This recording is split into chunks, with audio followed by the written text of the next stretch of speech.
Have you ever been absolutely certain you remembered something, only to discover it never happened?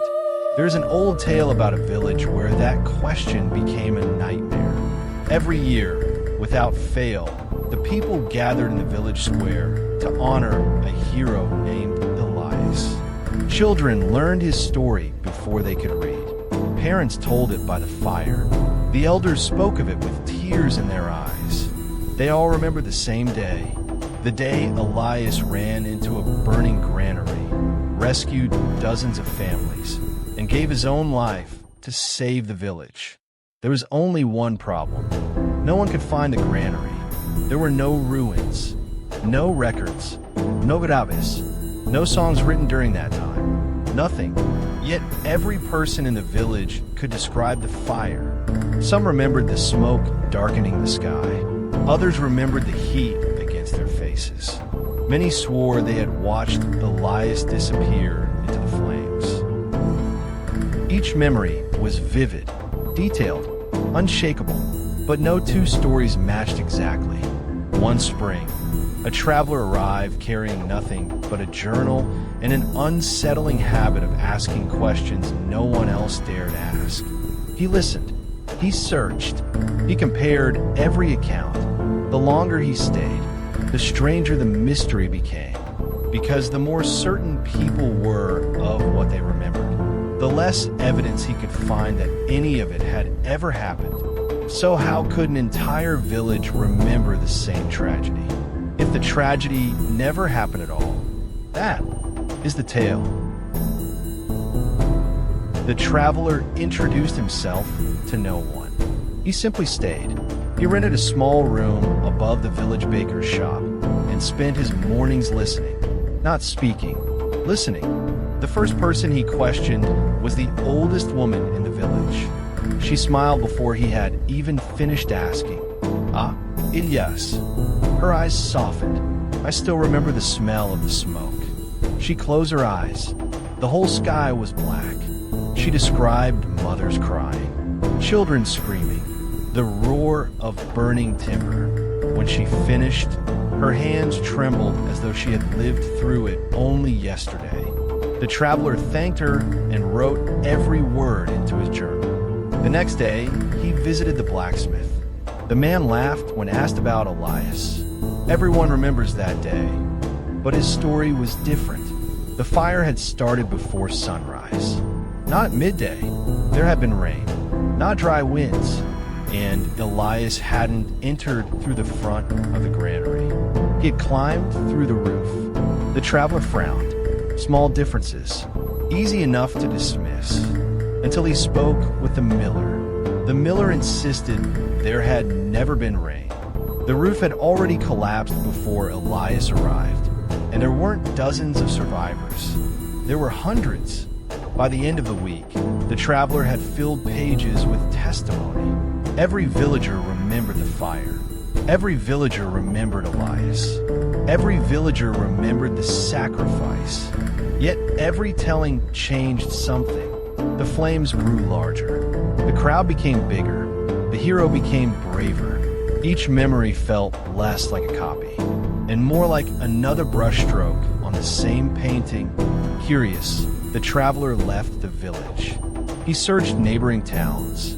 He climbed into abandoned archives. He dusted off records so old they crumbled beneath his fingertips.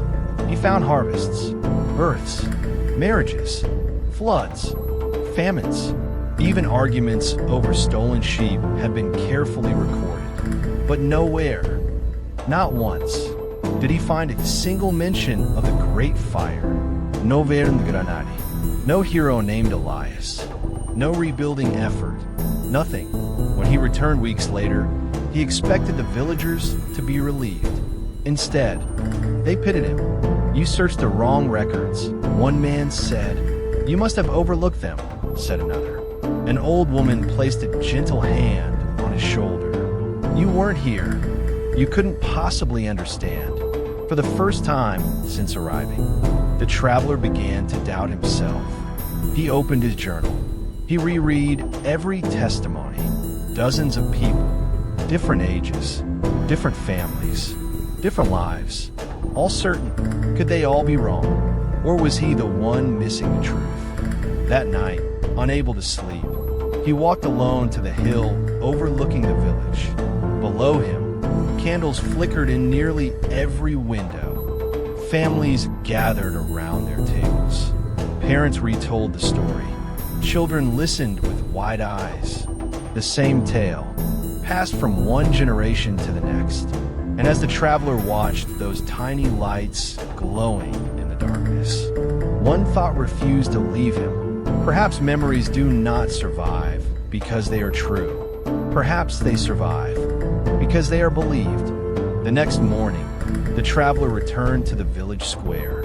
He did not bring old records. He did not accuse anyone of lying. Instead, he asked a different question. Who told you the story of Elias? The oldest woman smiled. My father. The blacksmith answered. My grandmother. The miller said. My mother. The children all pointed to their parents. The traveler spent the next several days tracing the story backward. Every telling led to another voice. Every voice led to another generation. Until at last, the trail ended with a weathered journal locked inside the village chapel. It belonged to the village's first school teacher. Its pages spoke of harsh winters, failed harvests, disease, families leaving in search of better lives.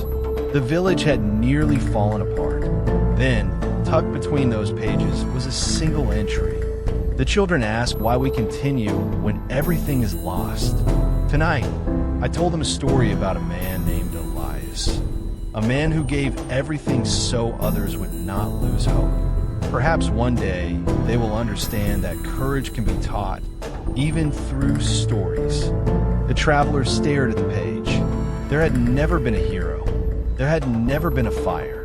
There had only been a story told to comfort frightened children, retold by those children to their own sons and daughters. With every generation, new details were added. A crackling fire, a collapsing roof, the smell of smoke, tears, faces, until one day, no one remembered learning the story. They only remembered living it. The traveler closed the journal. As he stepped outside, he saw the villagers gathering once again in square. Candles flickered. Children listened. Parents smiled. The tale of Elias would be told again that night, not because anyone wished to deceive, but because, after enough retellings, the story had become something even stronger than history. It had become memory. But beneath the tale was never a village, and it was never about a man named Elias. It was about something far stranger. Every person in that village believed they were remembering the past. In reality, they were rebuilding it, piece by piece, conversation by conversation.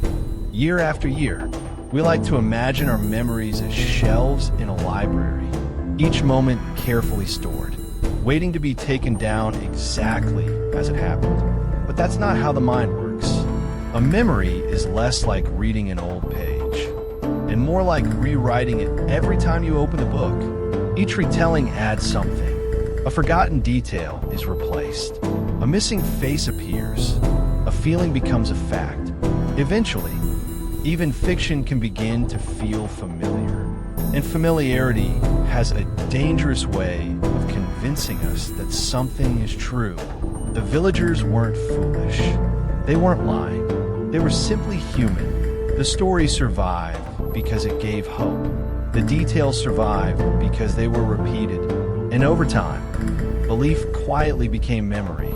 There's a name for this. Psychologists call it false memory. The phenomenon where people can vividly remember events that never happened, or remember real events very differently from how they actually occurred. The mind doesn't just preserve the past. Sometimes it creates it